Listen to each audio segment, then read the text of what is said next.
Hola, muy buenos días. Estamos hoy en ¿Qué estás leyendo? Este programa de Babelia que ya conocéis, que nos seguís. Y estoy muy contenta de dar la bienvenida a Marcelo Luján. Hola, Marcelo. Hola, buenos días, Berna. Un placer estar contigo.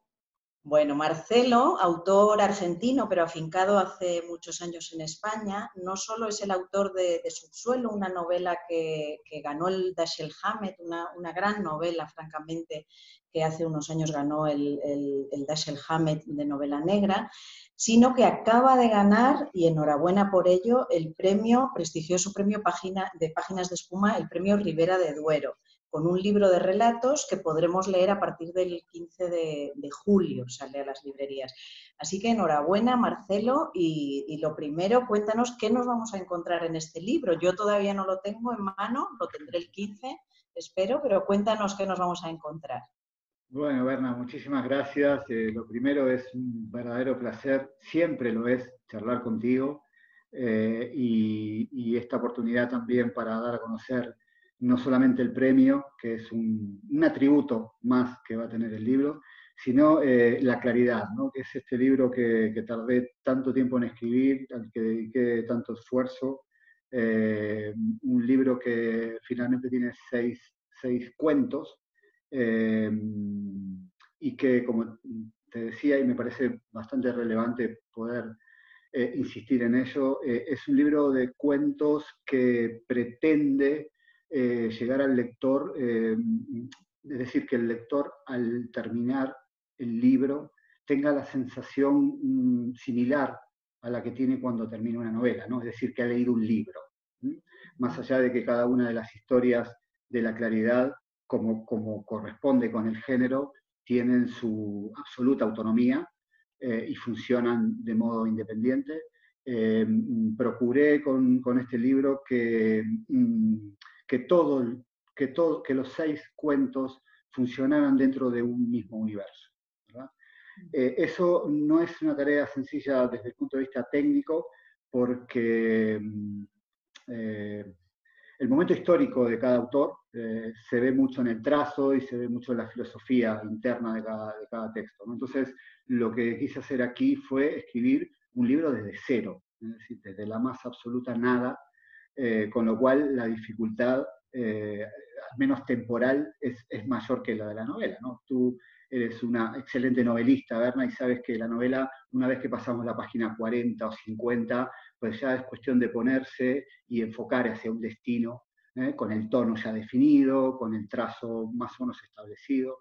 En un libro de cuentos es diferente, son cuentos largos además, de 20, 25 páginas, entonces terminaba un cuento, que ya es una tarea bastante titánica lograr un cuento, y los cuentistas lo sabemos, y me quedaba completamente desnudo, por decirlo de un modo figurativo, ¿no? Y empezar a planificar la siguiente historia, empezar a tomar decisiones técnicas que no se pareciesen al texto anterior, pero que en el fondo sí tuviesen una suerte de feedback y una suerte de diálogo, y así hasta llegar a la quinta historia, ¿no?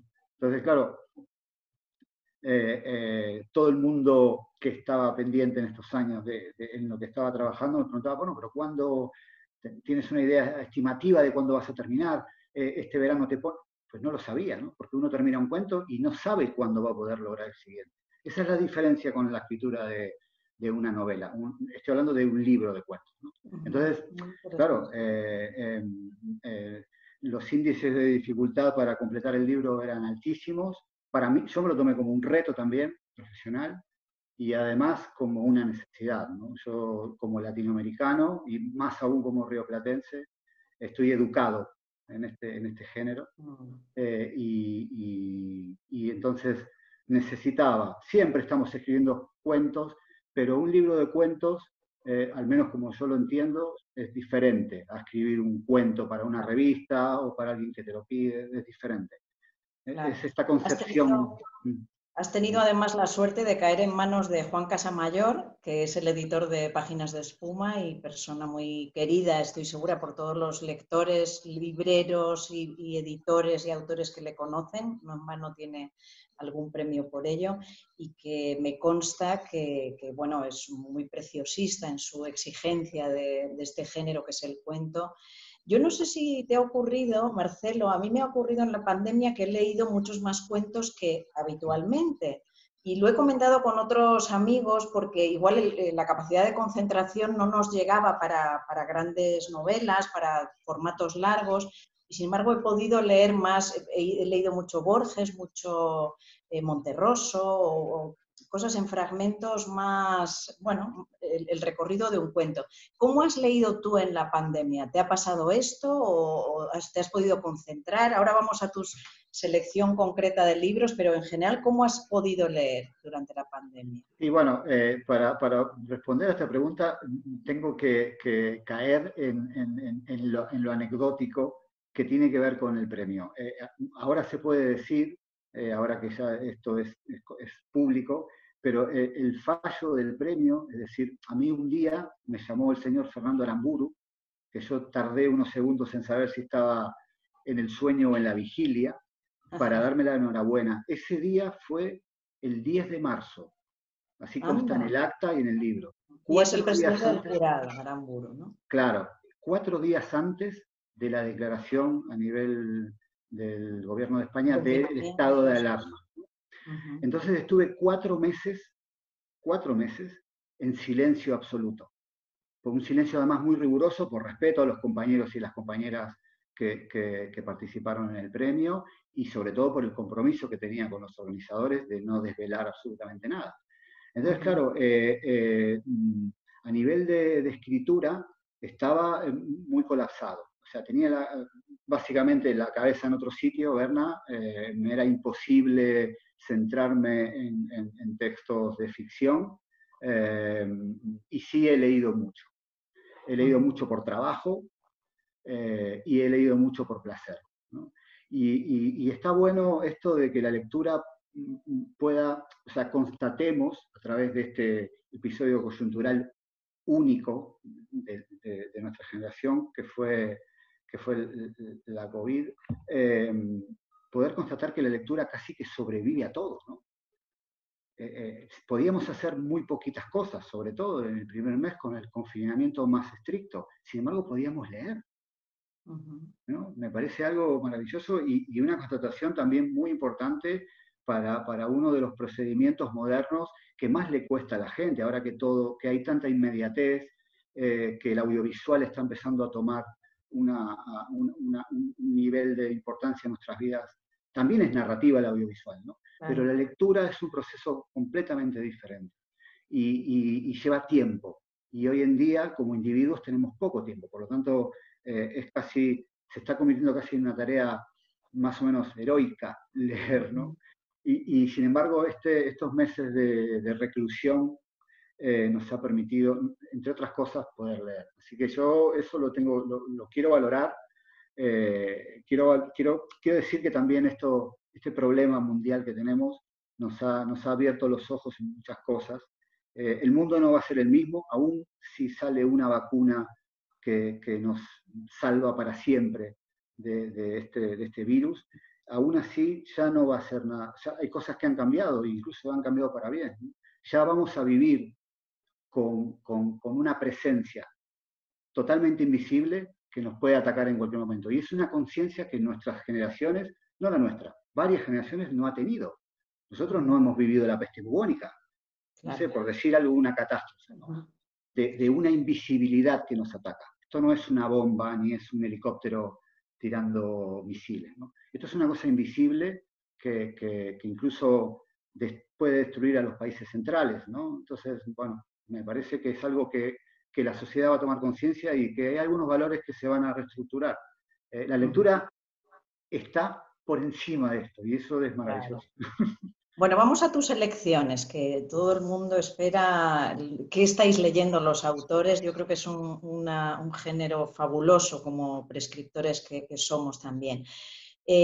Has elegido 4 lecturas muy interesantes todas, porque el conjunto nos lleva de Europa a América y de América de vuelta a Europa, en una riqueza interesante de tus lecturas. En primer lugar, querías destacar los cuentos completos de Flannery O'Connor, Sí, la sí. gran autora de cuentos, efectivamente, de Estados Unidos. Sí, no, es que he tenido la posibilidad de releer en este proceso también de confinamiento a grandes cuentistas. A Flannery le había leído, no hace mucho tiempo, por suerte en España han salido los cuentos completos. Sí, en Lumen. Sí, pero hay una edición también de bolsillo, más accesible, quiero decir que no sea un problema, porque a veces las ediciones de cuentos completos son libros caros, porque son libros muy extensos, ¿no? Está la edición de Lumen, preciosa, pero también hay una edición de bolsillo, Ah, más accesible, quiero decir, y es una autora que yo recomiendo muchísimo, no solo como cuentista, sino como intelectual. O sea, tiene textos de no ficción, Flannery O'Connor, de una magnitud extraordinaria. Además, es una persona cuya vida es muy singular, es una mujer que estuvo siempre en una granja, es sureña, ¿no? Bueno, es estadounidense, en una granja, y todas sus historias recorren esa situación espacial tan particular que es el campo, ¿no es cierto? Me parece, aparte, una escritora desde el punto de vista intelectual. O sea, Flannery ha dicho una de las bases de la literatura, que es, bueno, yo lo tengo en argentino, porque esto lo vi en la universidad: no digas que es guapa, contalo, ¿no? Digas que es guapa, cuéntalo. Esa es la base de la literatura, y yo en los talleres con los chicos intento decírselo: esta mujer dijo esto, también lo ha dicho Jack London y tal, pero yo, eso es lo que hay que hacer en literatura. Y me parece que como cuentista, bueno, todos sus libros son muy buenos, pero hay un libro, quien no puede acceder a los cuentos completos, que insisto, recomiendo. Hay un libro de cuentos de ella que se llama Un hombre bueno es difícil de encontrar, que es el nombre también de un cuento. Es un conjunto, creo que son 8 o 9 relatos, 8 o 9 cuentos extraordinarios, ¿no? También yo no tengo la suerte de leer en inglés, porque es muy interesante lo que hace el traductor castellano de ella cuando hablan los negros campesinos, ¿no? Cómo plasma desde el punto de vista paratextual la jerga, ¿no? No sé cómo lo ha hecho en inglés Flannery, pero es muy, muy singular cómo trata. Es una autora, digamos, que trabaja mucho en los años 50 y 60, donde la división de raza era algo muy relevante, en Estados Unidos sobre todo, y me parece importante cómo aborda este aspecto desde el punto de vista social. Me parece también un aporte muy grande en Flannery, una autora, insisto, Berna, que recomiendo muchísimo, sí. muchísimo. Bueno, de ahí saltamos a 27 maneras de enamorarse, de Sí, Santiago Craig, tengo aquí el argentino libro. como tú. Sí. Cuéntanos brevemente, te pido, porque sé que luego tienes otras citas Sí, sí, sí, sí. y los oyentes también. Cuéntanos qué te ha llevado a ese libro. Bueno, es un libro que está publicado en España, porque claro, yo recibo muchos textos de Argentina, de lecturas de Argentina, de latinoamericanas y sobre todo de Argentina, de Uruguay, de Chile, pero son muchos libros que me da pena porque no puedo difundir, porque no están las ediciones en España, ¿no? Es un problema que nos tiene siempre en vilo, ¿no? Este océano que nos une y esta lengua común que nos separa, ¿no? Desde el punto de vista editorial. Y este libro de Santiago Craig, 27 maneras de enamorarse, está publicado en España por Factotum. Lo recomiendo muchísimo. Es un libro pequeño y es una verdadera joya. Tiene, para que el lector rápidamente se ubique, el espíritu de historias de cronopios y de famas. Esa es la posición que tiene el narrador, ¿no? Es un narrador que trabaja de un modo, ¿cómo decirlo?, instructivo sobre el lector, ¿no? Y recorre nada más ni nada menos que el amor, desde casi todas las variables posibles de nuestra sociedad moderna. Un libro con una faceta técnica maravillosa, que yo no sabía que este autor tenía tanta capacidad técnica para ejecutar un ejercicio literario tan bueno como es este libro, y que además el lector disfruta muchísimo, ¿no? Son perlitas muy breves. Yo no sé si aquí se puede mostrar algo. Bueno, son muy breves. Lo buscaremos, lo Sí, buscaremos. es un libro pequeñito además, que no molesta. No queremos molestar a la gente, que sé que tiene muchas ocupaciones y la lectura es casi como, insisto, una tarea heroica.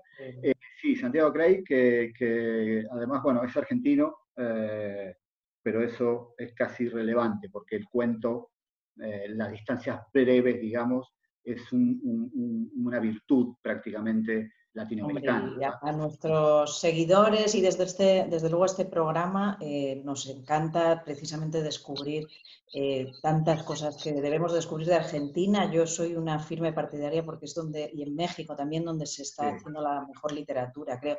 Y eso nos lleva a Antonio Ortuño, mexicano, también amigo, también publica en Páginas de Espuma. La señora Rojo, querías proponer. sí, aquí, bueno, también tengo el ejemplar. Es un libro que yo, Antonio, no tengo el placer de haber conversado con él, porque bueno, a veces también las distancias son un problema, pero bueno, como mexicano y como latinoamericano, maneja el género, ya el cuento como género aquí sí, en todo su esplendor, de un modo extraordinario. Es un libro que me ha apasionado, porque además tiene muchísima, es un autor que trabaja muy bien la ironía sin pasarse nunca de la raya, trabajando el drama desde la variable irónica, que me parece Sí. una virtud asombrosa en la mayoría de autores. Recomiendo La señora Rojo, insisto, de Antonio Ortuño, que me encantaría poder conversar con él alguna vez.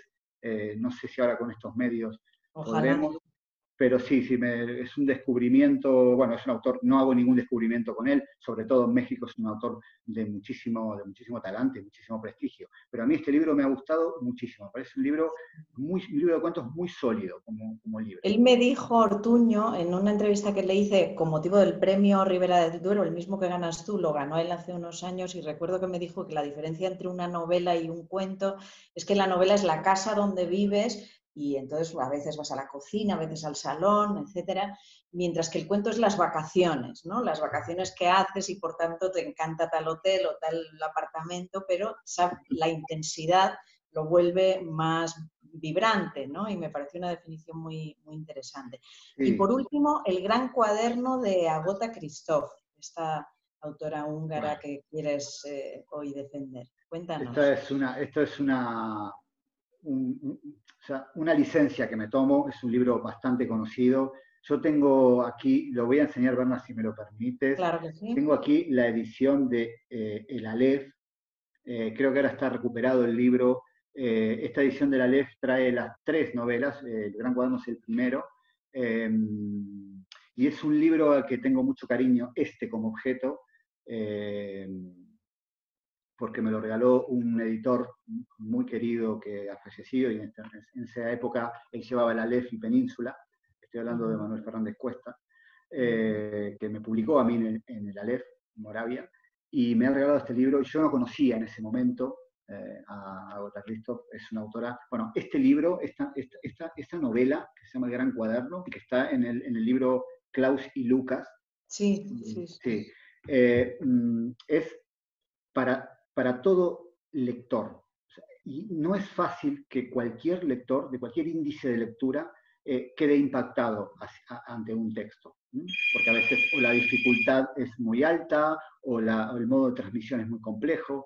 La simpleza con que esta autora muestra la oscuridad en la niñez dentro de una guerra, no sabemos qué guerra es, podemos suponer que es la Segunda Guerra Mundial, pero no importa, porque la guerra es un concepto superestructural que prácticamente Claro. se puede equiparar en todas las épocas, ¿no? Y aquí, en un contexto de guerra totalmente devastador, en todos los niveles, se plantea la visión de ese mundo en un pueblo perdido de 2 niños, que son, bueno, gemelos, mellizos, y que quedan solos. Sus madres no pueden mantenerlos y los lleva a la casa de su abuela, que es una persona totalmente vil, que los maltrata y los hace trabajar, y está todo narrado con frases muy cortas, con una puntuación sobresaliente, y está todo narrado en primera persona del plural. Primera persona del plural. Es muy interesante cómo está contada la historia y es potentísima, sobre todo por la brevedad, por el modo en que llega al lector. Es un libro que, insisto, no estoy tampoco descubriendo nada, pero yo como Bueno, pero tu sí, Berna, lectura nos... pero tu programa llega a muchísima gente y sé que con esta mención, pues alguien va a descubrir Sí, sí, sí, sí. Tu lectura nos interesa. A mí me interesan las miradas de los autores. Muy bien, Marcelo, pues muchísimas gracias. Nos quedamos con todas estas recomendaciones y sobre todo con La Claridad, que se publica el 15 de julio en Páginas de Espuma. Enhorabuena por este premio. Muchísima suerte en toda tu andadura y a vosotros, seguidores, lectores. Bueno, yo creo que podemos decir hasta septiembre. Que tengáis buen verano. Adiós. Muchas gracias.